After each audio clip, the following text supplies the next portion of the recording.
मुझे पीएमजे स्कीम जो है भारत सरकार की, वो एक बहुत ही सफल और अच्छी स्कीम लगती है, क्योंकि इसमें वास्तविक रूप से लोगों का लाभ हो रहा है और एक अच्छे तरीके से लाभ हो रहा है। पीएमजेवाई के बारे में बात कर रहे थे, तो गवर्नमेंट की ऐसी बहुत सी स्कीम्स है, लेकिन प्लास्टिक सर्जरी की जब बात होती है तो प्लास्टिक सर्जरी ज्यादा कवर नहीं हो पाता है। तो ऐसे कौन कौन सी सर्जरी है जो गवर्नमेंट स्कीम्स में कवर होते हैं? वैसे तो सभी तरह की सर्जरीज कवर होती हैं, लेकिन प्लास्टिक सर्जरी क्योंकि लोगों की समझ में भी नहीं आती कि प्लास्टिक सर्जरी का स्कोप क्या है, हम क्या क्या चीज़ें करते हैं। तो जो चीज़ें समझ में आ जाती हैं वो तो हैं, लेकिन उसका कवरेज बहुत अच्छा नहीं है। लेकिन बर्न में काफ़ी अच्छा कवरेज है और हर कुछ दिन पे वो कवरेज बढ़ रहा है और कवरेज की वैल्यू भी बढ़ रही है। तो क्योंकि शुरू में वैल्यू ऐसी थी कि उसने कम वैल्यू में दवाइयों का भी खर्च नहीं निकल सकता था, तो बहुत सारे अस्पताल जो है उसमें रुचि नहीं ले रहे थे।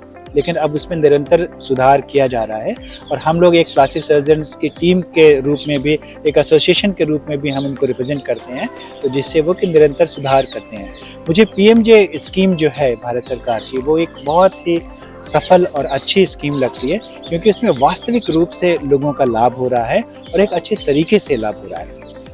तो ना कि सिर्फ प्लास्टिक सर्जरी पर बहुत से अन्य बीमारी भी हैं जो इसमें कवर बिल्कुल होते हैं। बिल्कुल, सभी तरह के चीज़ों को, यहाँ तक कि घुटना बदलना हो, आँख का ऑपरेशन कराना हो, पेट की सर्जरीज हो, सभी चीज़ों को, मतलब मेडिकल साइंस के सभी क्षेत्रों में पीएमजे की सुविधाएं उपलब्ध हैं। बल्कि प्लास्टिक सर्जरी में कम है, क्योंकि प्लास्टिक सर्जरी के बारे में लोगों की समझ आज भी कम है, तो उसमें कम कवरेज है, लेकिन और सर्जरी काफ़ी अच्छा कवरेज है। और एक भारत के नागरिक के रूप में और एक डॉक्टर के रूप में मुझे ये कहने में बिल्कुल संकोच नहीं है कि भारत सरकार की आज तक की सबसे अच्छी मेडिकल स्कीम्स में से और सबसे सफल मेडिकल स्कीम्स में से है पीएमजेवाई।